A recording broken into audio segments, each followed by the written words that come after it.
Welcome to Marine Tech Hub. Today I like to thank all my 16,000 subscribers, presently having 700 plus videos and have got 1.7 million views.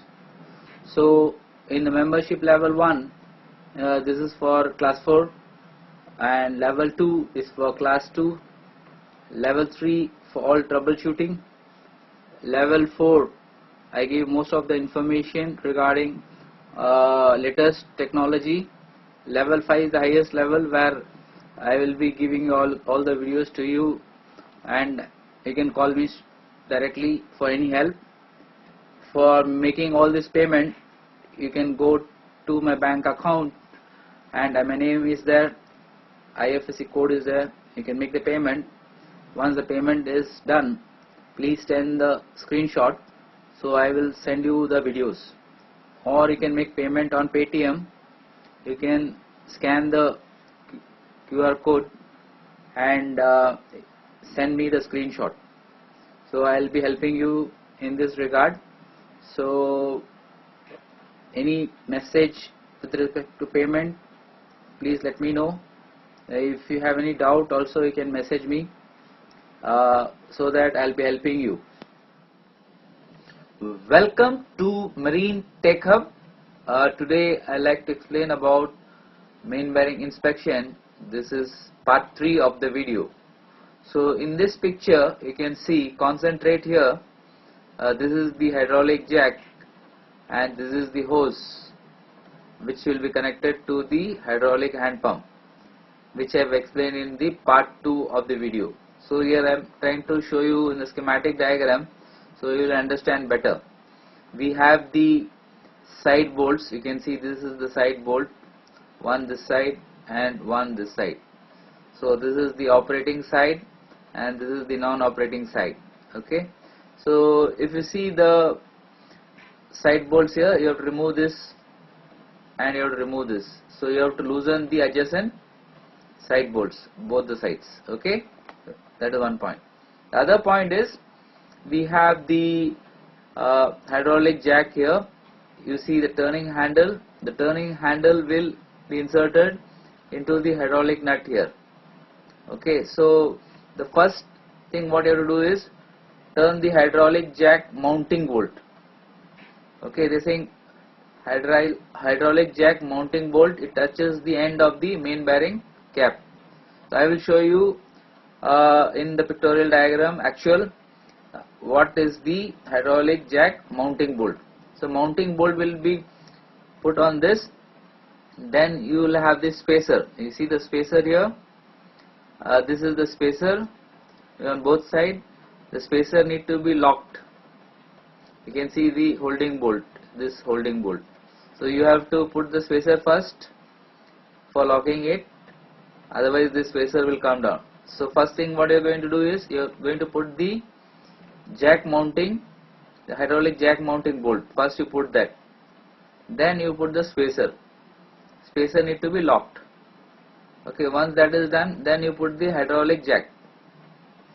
Okay, hydraulic jack need to be holded and there is a nut here. This nut has to be tightened. Okay, after tightening this, they are telling it to open the nut 1/4 turn here.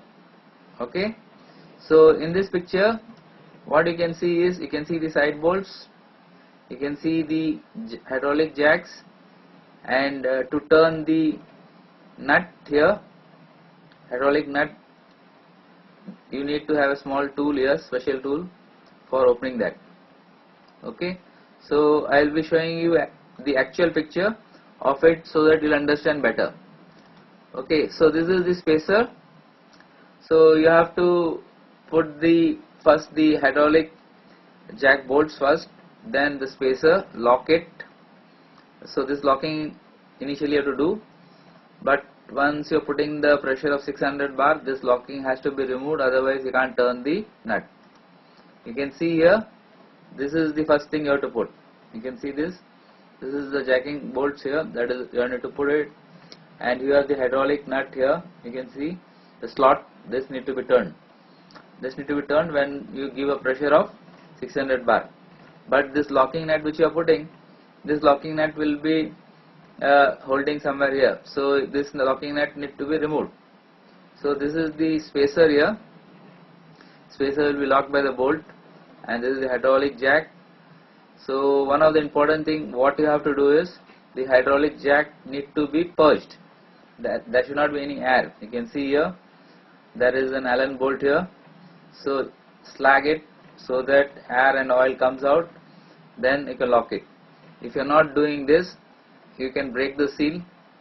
Then if you are not having the seal, then the operation is totally suspended and no more you can't do this job further. So this is very important for the engineers on board the ship. Always purge it after every use, and afterwards when you are putting into the second bearing you want to remove, you have to press the jack up so there is no gap here. So each time after the operation this has to be pressed. How to press I will be telling you. You can see this has been connected here. This is the locking bolt I am talking about. This is the spacer, the gap I told you in part 2. So once the pressure is given 600 bar, after that you remove this bolt, then you can turn it. This is what it is. So detail of the pressure and that you can read this all what I have told you. So 600 bar it is approximately. So read through a manual. So this is very important, and all this reading you can do. I am just giving you the details here, so you can go through this. If you like the video, please subscribe. So part 4 of the video will not be given free, so you have to pay level 1. So that is more important. I will show you the special tool used to remove the bearing. So if you like it, please subscribe. If you have any message, let me know. Thank you.